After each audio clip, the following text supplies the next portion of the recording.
nuestros corazones insaciables son. Hola, queridos hermanos. Es un honor, un privilegio poder estar compartiendo nuevamente la palabra de Dios con todos ustedes. En el día de hoy vamos a meditar en el libro del profeta Oseas y un tema que podríamos llamar decadencia imperceptible, y nos refleja un poco el estado espiritual del pueblo de Israel delante de Dios en esa época.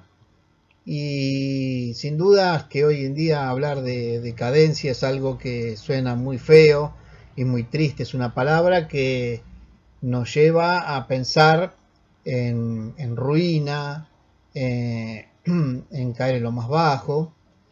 Y también la palabra imperceptible nos da una idea de algo que no se toma en cuenta, y por eso es la gravedad del problema. Por eso vamos a remitirnos al libro de Oseas en el capítulo 7, comenzando la lectura desde el versículo 8 hasta el 11. Dice así la palabra de Dios: Efraín se ha mezclado con los demás pueblos. Efraín fue torta no volteada. Devoraron extraños su fuerza, y él no lo supo. Y aún canas le han cubierto, y él no lo supo. Y la soberbia de Israel testificará contra él en su cara, y no se volvieron a Jehová su Dios, ni le buscaron con todo esto. Efraín fue como paloma incauta, sin entendimiento. Llamarán a Egipto, acudirán a Asiria. Bien, hasta acá la lectura de la palabra de Dios en cuanto a los versículos que vamos a compartir.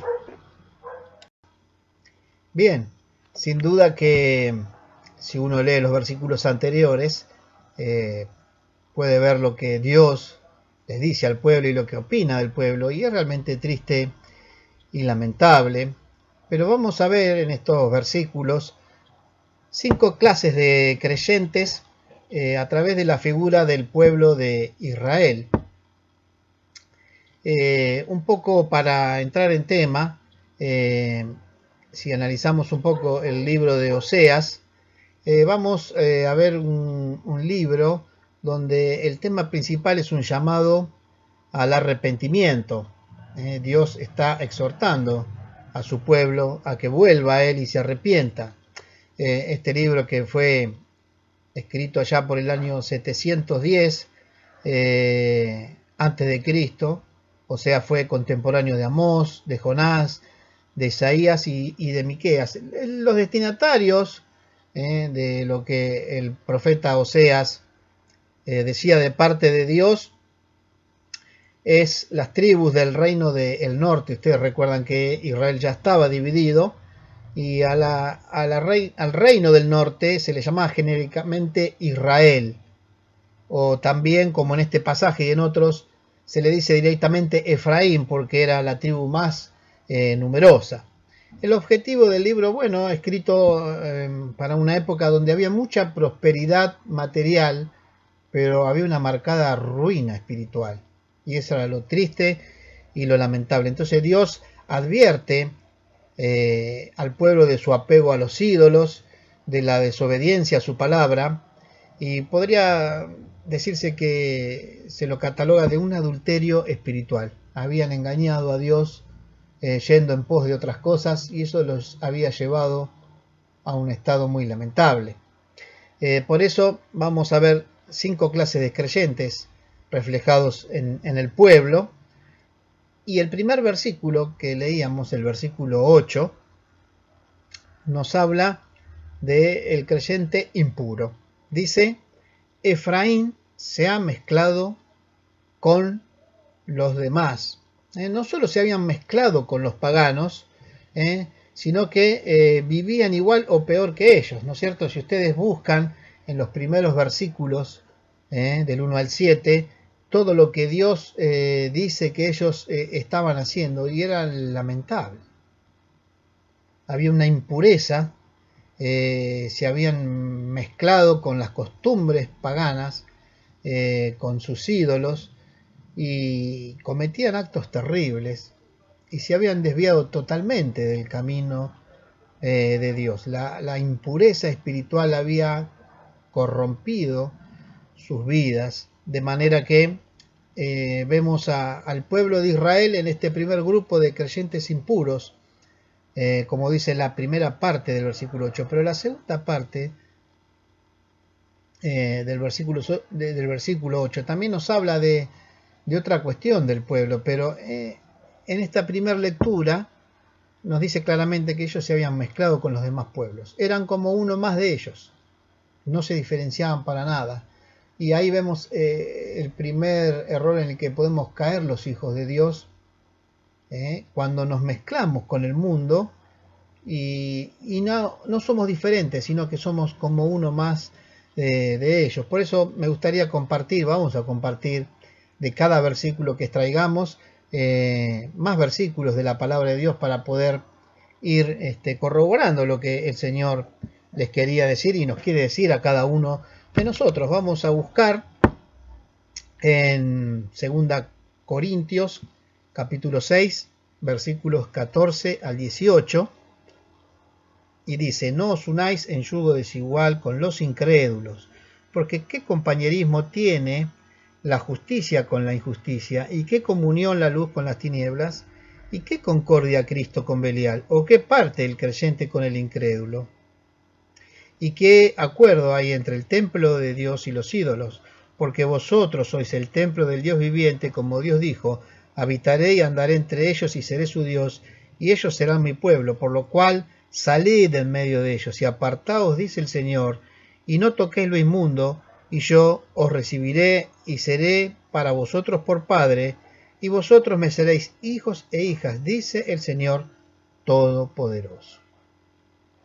Se habían mezclado y eran como uno más de aquellos pueblos paganos que se habían olvidado de Dios, que no seguían sus ordenanzas, ni sus estatutos, ni sus mandamientos, no le obedecían, y les llevó a la impureza espiritual, a vivir lejos de la santidad que Dios quiere, que como nos dice el apóstol Pablo aquí en Corintios, ¿qué comunión hay entre el creyente y el incrédulo?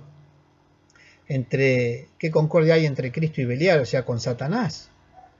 ¿Y qué acuerdo hay entre el templo de Dios y los ídolos? Porque dice: nosotros somos el templo de Dios viviente, sabemos que fuimos comprados por precio, y la orden de la palabra de Dios es: salid de en medio de ellos. Y ellos no habían salido, se habían mezclado. Y esa es una triste realidad que no queremos que nos afecte a nosotros, los hijos de Dios, sobre todo en este tiempo que nos toca vivir, en que nos hemos visto poco por la pandemia, en que algunos no se han podido reunir, otros se han reunido, tuvieron que volver a cerrar, y compartir los cultos en vivo, grabado, y eso ha llevado a muchos a empezar a alejarse de Dios, a dejar el tiempo de comunión, a dejar el tiempo de oración. Muy contrariamente al hecho de que uno por la pandemia ha tenido más tiempo, por lo menos al principio, por tener que estar estrictamente encerrados, nos hemos olvidado de las cosas de Dios. En segundo lugar, el segundo grupo de creyentes marcado en este pasaje se lo ve en la segunda parte del versículo 8, y es el cristiano inmaduro. Dice: Efraín fue torta no volteada. ¿Qué significa? No había sido vuelta la torta, o sea, era una torta cocida de un solo lado, quemada de un lado y cruda del otro, o sea, algo que no se puede comer, algo totalmente inservible. Creyentes con un corazón dividido. Así estaba el pueblo de Israel. Una torta no volteada, no cocida bien, de un solo lado, y eso nos muestra la inmadurez en la vida del cristiano, como así la había en el pueblo de Israel. y qué triste sería para nosotros caer en esa inmadurez. Nos dice Oseas, este mismo libro, en el capítulo 10 y en el versículo 2 dice: está dividido su corazón, ahora serán hallados culpables, Jehová demolerá sus altares y destruirá sus ídolos. Estaba dividido el corazón de ellos, queriendo agradar a Dios por un lado y queriendo agradar al mundo por otro, y era una inmadurez espiritual con falta de criterio, de sabiduría y de discernimiento, que muchas veces gana cada una de nuestras vidas y de nuestros corazones. Y la palabra de Dios nos llama a nosotros a dejar ese estado y a madurar a través de la enseñanza de la palabra de Dios. Otro pasaje que quisiera compartir es Santiago, capítulo 1 y versículo 8, que nos dice lo siguiente: el hombre de doble ánimo es inconstante en todos sus caminos. El hombre de doble ánimo, el que lleva una doble vida, es inconstante en todo lo que inicia, en todo lo que encara, en toda empresa en la que se pueda embarcar, va a ser inconstante. Va a empezar y no va a terminar, va a sufrir muchos altibajos. El hombre de doble ánimo, que tiene un doble discurso, y también el ánimo nos habla de que es el aliento de vida, ¿sí? Como si quisiera recibir la vida en manera doble, no queriendo dejar lo que viene de Dios, pero no queriendo dejar lo que a él le parece bien, lo que es su propio criterio, todo lo que el mundo le puede ofrecer. Y no se puede servir a dos señores, también nos dice Santiago. Por eso hay inconstancia en el hombre, en el cristiano, que tiene el corazón dividido entre el Dios y el mundo. Por eso es un llamado a nosotros, a los hijos de Dios, a tener cuidado, como lo hizo también con el pueblo de Israel, a no caer en esa dicotomía, sino que realmente podamos ser tan solamente de Cristo como el himno que solemos cantar. Ahora soy de Cristo, mío también es Él por toda la eternidad. Pero seguimos avanzando en la palabra de Dios y vamos a encontrar, a través de la lectura del versículo 9, un tercer grupo de cristianos, que serían los ignorantes, los que no saben, los que tienen desconocimiento. Y el verso 9 dice: devoraron extraños su fuerza y él no lo supo, aún canas le han cubierto y él no lo supo, no se habían dado cuenta. Por eso el título, decíamos, Decadencia Imperceptible. Vemos cómo paso a paso los había ganado la impureza, los había ganado la inmadurez, pero también la ignorancia. Y ustedes saben que el peligro de la decadencia espiritual es cuando se hace de manera lenta, pausada, pero de manera continua. Por eso tal vez alguna vez hayan escuchado el clásico ejemplo de la rana, que se la pone en un recipiente de agua fría, y la rana tiene una particularidad, que los cambios, cuando se producen de manera muy lenta de temperatura, no los percibe.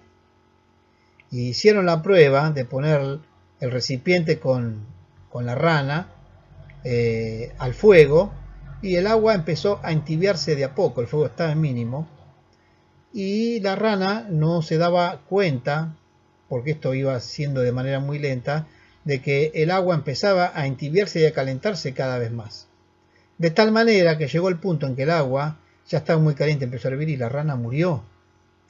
Y el peligro de la decadencia, cuando se hace de manera imperceptible, de manera lenta, pausada, sugestiva, es cuando nos hace caer en desgracia a los hijos de Dios, alejarnos de Dios y empezar a acostumbrarnos a esa manera de vivir, donde el pecado empieza a hacer estrago en nuestra vida. Y como le pasa a Israel, no se daba cuenta, no tomaba conciencia de la situación moral y espiritual en la que habían caído, porque todo era de a poquito, y cuando se empieza a tolerar una cosa, cuando nos empezamos a acostumbrar a una cosa, nos empieza a parecer normal, ¿sí? Y lo tomamos como algo común en nuestra vida y nos va alejando de la comunión con Dios. Por eso, qué triste es para un creyente no saber cuál es su verdadera condición espiritual, como le pasaba al pueblo de Israel. Y vemos algunos casos en la palabra de Dios, por ejemplo, Sansón, cuando dejando la enseñanza y el mandamiento de Dios de no mezclarse, él fija sus ojos en una mujer de un pueblo enemigo, como era Dalila, y cae en desgracia. Y en Jueces, capítulo 16 y versículo 20, nos dice, y le dijo, Sansón, los filisteos sobre ti. Y luego que despertó él de su sueño, se dijo, esta vez saldré como las otras y me escaparé. Pero él no sabía que Jehová ya se había apartado de él. Jehová ya se había apartado de él y Sansón no se había dado cuenta. Se había empezado a alejar de Dios, había caído en pecado con esa mujer, teniendo la compañía de ella y el consejo de ella, y todos conocemos la historia del corte del pelo y de la pérdida de sus fuerzas, y él pensó, como siempre, salgo de esta, ¿no es cierto? Siempre pensamos así, el creyente se acostumbra a vivir lejos de Dios, cae en pecado y dice, pero nadie se va a dar cuenta, siempre voy a zafar. Y cuando queremos tomar conciencia, Dios ya está muy lejos de nosotros, como le pasó a Sansón, o mismo como le pasó a la iglesia de la Odisea, y allí en Apocalipsis, Dios tiene que mandarle su mensaje. Apocalipsis, capítulo 3, versículo 17, dice, porque tú dices, yo soy rico y me he enriquecido, y de ninguna cosa tengo necesidad, y no sabes que tú eres un desventurado, miserable, pobre, ciego y desnudo. Una radiografía de lo que era también el pueblo de Israel en ese momento, ¿no? Desventurado, miserable, pobre, ciego y desnudo, dice, y de ninguna cosa tengo necesidad, decían ellos, y no sabes, no sabían, ignoraban. Es triste que caigamos en eso, en esa ignorancia de no saber cuál es nuestro estado espiritual y creer que no estamos en ese estado espiritual. Pero avanzamos y vamos al cuarto grupo de creyentes que vemos en estos breves versículos de Oseas capítulo 7, y es el insensible, o los cristianos insensibles, que tienen falta de sensibilidad. Del versículo 10 dice, y la soberbia de Israel testificará contra él en su cara, y a pesar de eso, no se volvieron a Jehová su Dios, ni lo buscaron con todo esto, con todo lo que les había pasado. A pesar de las aflicciones que Dios les envió para despertarlos, para sacudirlos, ellos no se humillaron. Nos dice, no se volvieron a Dios ni le buscaron con todo esto. Dice, la soberbia de Israel testificará contra él en su cara. Qué tristeza, ¿verdad? Pero era la condición en la que estaba el pueblo de Dios y que tal vez es la condición que nosotros hayamos podido caer, y no queremos esto para nuestra vida como hijos de Dios. Vamos a leer Proverbios capítulo 16 y versículo 18. Dice, antes del quebrantamiento es la soberbia, y antes de la caída la altivez de espíritu. Lo repetimos, antes del quebrantamiento, de quebrarse, primero entra la soberbia en la vida.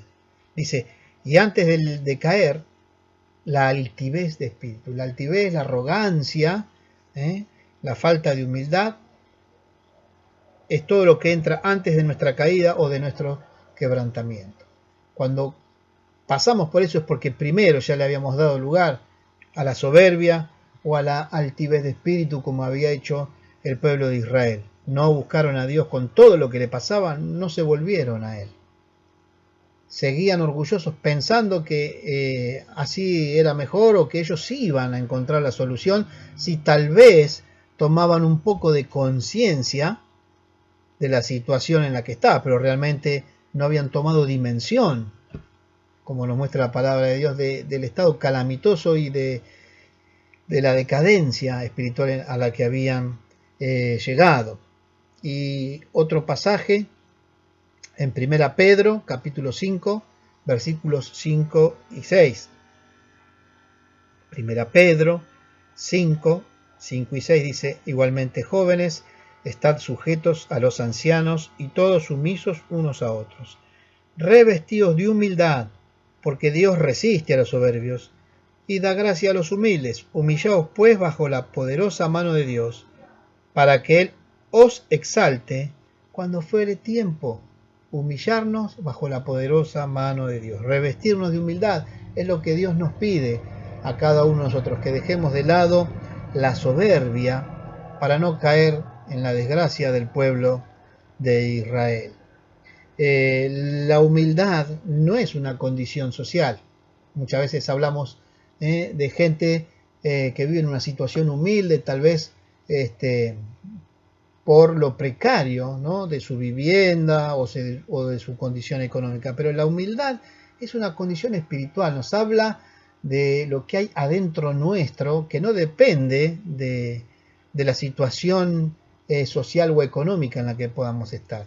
El corazón puede ser tierno y dócil de la misma manera cuando se pone en las manos de Dios y se busca la guía, la presencia y la comunión de Dios, y se hace un balance de la vida y uno toma cuenta de que se ha desviado del camino, de que ha caído en pecado, y se quiebra y vuelve al Señor, cosa que no había hecho el pueblo de Israel, porque fue una decadencia imperceptible, que se fue haciendo paulatinamente y de a poco, y no se iban dando cuenta hasta que se acostumbraron a esa manera de vivir, y Dios los tiene que sacudir de una manera muy fuerte para que tomen conciencia de que iban de mal en peor, de que iban descendiendo escalones en su condición espiritual. Por último, el quinto y último grupo son los incautos, el creyente incauto o ingenuo, o como diríamos nosotros, demasiado crédulos, ¿no es cierto?, o creído. Vamos a ver en el versículo 11, que dice: Efraín, haciendo referencia a Israel o el reino del norte, dice: fue como paloma incauta, o sea, ingenua, sin entendimiento. Llamarán a Egipto y acudirán a Asiria. La paloma es dentro de las aves, es un animal muy simple y sin inteligencia. Por eso pone la similitud o el ejemplo, el simbolismo de la paloma para definir a Efraín o al pueblo de Israel, el reino del norte. Dice: fue como paloma incauta, ingenua, muy creída, y fácil de engañar y fácil de hacer caer. Por eso después menciona a Egipto y a Asiria, porque por la situación geográfica en la que se encontraban ellos, Palestina, ¿no?, era muy codiciada por Egipto y por Asiria. Entonces, si atacaba Egipto, ellos pedían ayuda a Asiria. Pero si los asirios eran los que atacaban, le pedían ayuda a Egipto. Y eran dos pueblos enemigos que ya Egipto los había sometido. Sabían por la historia lo que había padecido el pueblo, lo mismo con Asiria. Y sin embargo, eran tan ingenuos, ¿no?, que les terminaban pidiendo ayuda según su conveniencia a uno o a otro. Y es la realidad triste muchas veces de cristianos que ante las dificultades y los problemas, en vez de buscar la guía y la dirección de Dios o de hermanos espirituales y maduros, terminan buscando la compañía, el consejo de algún compañero de trabajo, de algún vecino que no es del Señor, y le termina dando consejos que para nada van a ser provechosos para su vida espiritual. El triste resultado de esta decadencia del pueblo se ve en el versículo 13, cuando Dios dice: ay de ellos, porque se apartaron de mí, destrucción vendrá sobre ellos, porque contra mí se rebelaron, yo los redimí, y ellos hablaron mentiras contra mí. Ay de ellos. Termina diciendo el Señor como el triste resultado de lo que tuvo que padecer el pueblo de Israel. Y miren, buscamos en 2 Corintios, para ir finalizando, capítulo 11, versículos 2 al 4, dice: porque os celo con celo de Dios, pues os he desposado con un solo esposo para presentaros como una virgen para Cristo. Pero temo que como la serpiente con su astucia engañó a Eva, vuestros sentidos sean de alguna manera extraviados de la sincera fidelidad a Cristo.